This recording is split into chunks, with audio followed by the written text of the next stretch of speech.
semua, yang saya hormati para guru besar, yang saya hormati Prof. Hardianto Subono, Prof. Menaldi Rasmin, Prof. Sukman Tulus, kemudian Pak Joni, kemudian senior-senior yang tidak bisa saya sebutkan satu persatu. Terima kasih Kang Hadi, terima kasih Dr. Jul Asdi yang pada saat buka puasa menghubungi saya untuk bisa jadi penanggap. Saya pikir kalau penanggap, ya sudahlah, nggak perlu disiapkan PowerPoint. Cukup menanggapi, ngobrol aja ya, Kang Hadi ya. Ya, siap. Oke. Saya mencoba untuk memulai narasi di mana beberapa hari yang lalu disertasi S3 hukum saya yang kebetulan diuji oleh Ketua MPR. Ada sebuah novelty yang ditanyakan oleh Ketua MPR berkenaan dengan disertasi saya yang akan beliau bawa ke DPR, begitu janji beliau. Jadi novelty-nya itu saya mengkaji sebuah sengketa medis, persengketaan medis antara pasien dan dokter itu sebetulnya kalau ditinjau dan dipisau hukum dengan hakikat keadilan, seperti apa sebetulnya? Jadi hakikat keadilan itu adalah negara harus hadir pada tataran marwah dokter itu harus dijaga dengan baik. Karena dokter ini adalah sebuah profesi yang mempunyai kompetensi. Tidak sesimpel dokter itu diframe oleh ahli hukum sebagai sebuah kelalaian. Kelalaian itu dari mulai, mohon maaf, tukang becak, sampai profesi apapun diframe sebagai kelalaian. Itu yang saya tidak terima. Jadi sebaiknya frame itu kita arahkan kepada sebuah kompetensi. Jadi negara harus hadir bahwa negara harus marwah daripada kedokteran itu harus dijaga. Tapi di sisi lain negara juga harus hadir, bisa memberikan, bisa membantu rakyat, pasien dalam hal ini, untuk mencari tahu apakah sebuah outcome dari sebuah praktek kedokteran yang boleh jadi sebuah mortalitas dan morbiditas itu, apakah memang memenuhi kaidah kausalitas yang disebabkan oleh dokter yang tidak kompeten menangani. Jadi tidak bisa dipungkiri bahwa negara melalui MKDK itu memang harus dan wajib hadir. Jadi MKDK itu selain berfungsi penegakan disiplin yang sebetulnya irah-irahnya itu adalah untuk harkat dan martabat profesi kedokteran, tapi sebetulnya di sisi yang lain, di saat yang sama, juga negara hadir untuk membantu rakyat pada saat rakyat itu merasa dirugikan oleh dokter, untuk bisa memberikan narasi kausalitas, apakah memang sebuah outcome pelayanan itu benar-benar berhubungan sebab akibat dengan kompetensi dokter. Jadi memang negara itu harus hadir. Jadi negara itu tidak boleh tidak hadir. Artinya MKDK itu tidak boleh tidak ada di negara ini. Namun dalam RUU Kesehatan ini saya mendapati sebuah narasi bahwa terminologinya saja yang dirubah.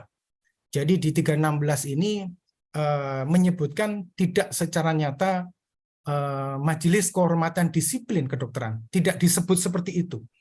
Jadi RUU Kesehatan hanya menyebut sebagai majelis aja. Majelis aja. Majelis yang berfungsi untuk menegakkan disiplin. Majelis. Jadi terminologinya tidak disebut nyata sebagai MKDKI, tetapi sebetulnya de facto, sebetulnya isinya adalah sebuah majelis yang berfungsi untuk penegakan disiplin. Walaupun ditambahin terminologi, ada majelis untuk tenaga kesehatan yang ad hoc dan majelis tenaga medis yang tetap. Jadi seperti itu. Kemudian saya kurang setuju dengan narasumber pertama, apakah hari ini kita membahas robohnya sebuah MKDKI. Saya sebut MKDKI saja, saya tugasnya MKDKI. Jadi roboh dan diskonstruksi, saya nggak setuju dengan narasi itu. Mungkin rekonstruksi mungkin yang benar, karena saya lihat di 316 ini hanya terminologinya saja yang dirubah, tapi sebetulnya de facto-nya sebetulnya sama saja dengan Undang-Undang Pradok. Di 317 majelis bertanggung jawab kepada Menkes melalui Konsil Kedokteran Indonesia. Jadi terminologi KKI ini memang tidak disebut di definisi umum, tapi jangan salah, tersebut di 317 dan 318 bahwa di 317 MKDKI, Majelis Disiplin, majelis yang dibentuk oleh Menkes bertanggung jawab kepada Menkes melalui Konsil Kedokteran Indonesia. Artinya, memang selama ini kami dilantik oleh Menkes, bukan dilantik oleh Presiden. Dan memang di Undang-Undang Pradok, kita bertanggung jawab secara administrasi kepada Konsil Kedokteran Indonesia. Jadi sebetulnya ini hanya narasi-narasi yang berbeda-beda. Sedikit saya bilang, tipis-tipis berbeda aja, tapi secara de facto sama saja dengan kaidah Pradok. Gitu. Demikian juga dengan 318. Yang menarik sebetulnya di 318, yaitu komposisinya adalah 1 orang ketua dan minimal 2 wakil.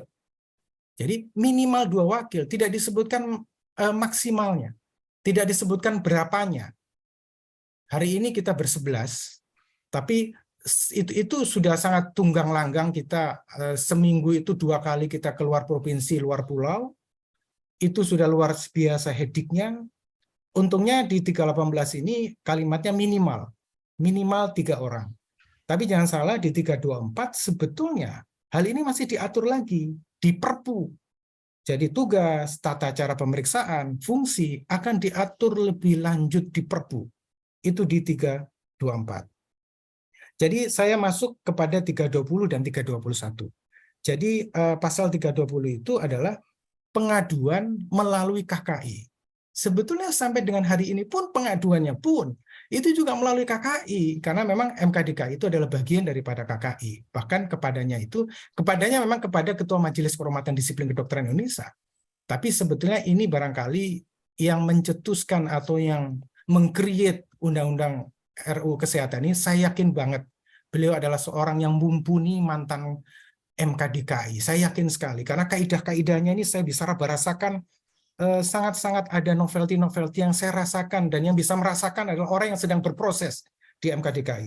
Jadi 320 ini melalui KKI, memang selama ini melalui KKI memang, gitu kan. Jadi yang menarik adalah pemeriksaan pengaduan itu memakai teknologi informasi dan komunikasi itu di 321. Ini yang saya bilang. Jadi jangan salah kaprah.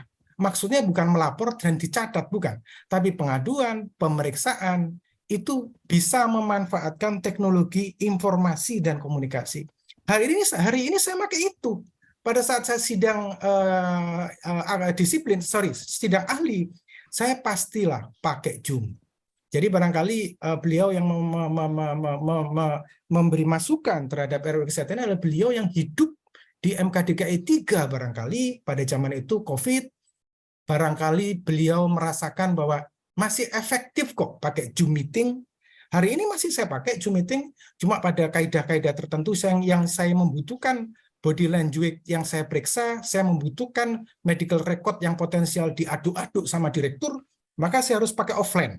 Saya harus datangi Riau, saya harus datangi Asahan, saya harus datangi Manado, saya harus datangi Natuna, hanya untuk membuktikan bahwa ini tidak ada create pada medical record. Jadi memang kita tidak diwajibkan, tapi kita dibolehkan memakai teknologi informasi. Jadi kita masuk ke 322. Jadi yang menarik ini sebetulnya adalah di 322 dan 323 sebetulnya. Jadi sebelum saya ke 322 dan 323, saya khusus membahas 316 sampai dengan 328 ya Kang Hadi ya. Karena ini adalah pasal-pasal tentang MKDKI. Jadi 322 dan 323 itu saya bicarakan di belakangan. Sebetulnya yang ada di 320 dan 328 yang sering dibicarakan oleh teman-teman adalah 320 sama 328. 320 itu kan penjelmaan pasal 66 ayat 1 Undang-Undang Praktek Kedokteran. Bahwa pengaduan itu melalui MKDKI, tetapi untuk melindungi HAM, maka ada pasal 66 ayat 3 hadir. Pasal 66 ayat 3 adalah walaupun pasien yang merasa dirugikan dokter, boleh juga dia melapor ke polisi. Nah, makanya 320 dan 328 sama persis dengan yang ada di Pradok di 66 ayat 1 dan ayat 3. Walaupun pada waktu kami dipanggil balik, saya bilang sama balik, saudara balik, untuk 328 ini sebetulnya tidak perlu harus dihapus, tapi jangan tempatkan ini pada bagian ini. Karena tempatkanlah pada bagian, kalau di RUU ini di bab 18 kalau nggak salah, jangan di bab 12. Artinya karena pasien dan dokter itu adalah konstruksinya kan perikatan perdata, bukan pidana. Jadi silakan ada demi HAM, tapi jangan ditaruh dalam satu bab yang sama dengan uraian-uraian berkenaan dengan MK/DKI. Yang terakhir yang izin saya mau sampaikan adalah, yang menarik adalah di 322 dan 323. Jadi di 322 ini ada sebuah kaidah nomor ayat 4, yaitu setelah tenaga medis atau tenaga kesehatan diputus oleh MK/DKI, maka aparat kepolisian wajib mengedepankan restoratif justice. Ini luar biasa, nggak pernah dilihat oleh orang-orang. Jadi walaupun saya nggak tahu efektivitasnya, karena ini RUU mampu nggak mengatur polisi, tapi minimal ini diamanatkan di ayat 4 bahwa polisi wajib mengedepankan restoratif justice. Nah, itu. Kemudian di 323 ini juga menarik, yaitu sekilas memang ini nggak bagus. Gugatan pada teradu yang sudah diputus oleh MK/DKI itu boleh melapor ke Menkes. Sekilas memang kok Menkes? Selama ini bukan ke Menkes, tapi jangan salah, ada penjelasan selanjutnya. Boleh pengaduan atau gugatan itu dilaporkan ke Menkes bila memenuhi 3 syarat. 1, novum baru. Yang kedua, bila ada self conflict interest dari majelis. Ini jamak bisa terjadi pada siapapun. Konflik interest artinya tidak selalu urusan uang, bisa juga karena saudaranya atau apa. Gitu kan? Jadi ada 3 kaidah. Orang itu positifnya adalah orang itu boleh mengadukan baru, boleh pengaduan ulang, boleh melakukan gugatan asal memenuhi 3 syarat, yaitu novum baru. Pelaksanaan daripada yang nomor 2 itu adalah pelaksanaan daripada tindakan disiplin itu tidak sesuai. Mungkin maksud daripada kaidah kedua ini adalah misalnya sudah dicabut STR sementara 3 bulan, tapi dia masih praktek. Ini terjadi hari ini. Kemudian yang ketiga, yang tadi saya sebut, jadi memang bila ada ditemukan konflik interest. Jadi ini malah lebih tersaring, bukan seperti hari ini. Ada pengaduan yang nggak ada novum baru, tidak ditemukan konflik interest, tapi tetap aja melakukan gugatan yang berlama-lama sampai dengan hari ini dari sebuah tempat yang kami putus bersalah. Mungkin itu saja, Kang Hadi. Jadi prinsipnya adalah dari semua hal-hal yang ada di depan mata kita, mestinya kita masih bisa kasih masukan kepada pemerintah, kita kaji dengan baik. Jadi konstruksi dari pasal itu kita harus perhatikan satu persatu, nggak bisa kita comot satu-satu. Barangkali itu dulu, Kang Hadi. Terima kasih. Wassalamualaikum warahmatullahi wabarakatuh. Waalaikumsalam. Terima kasih, Dr. Prasetya Edi.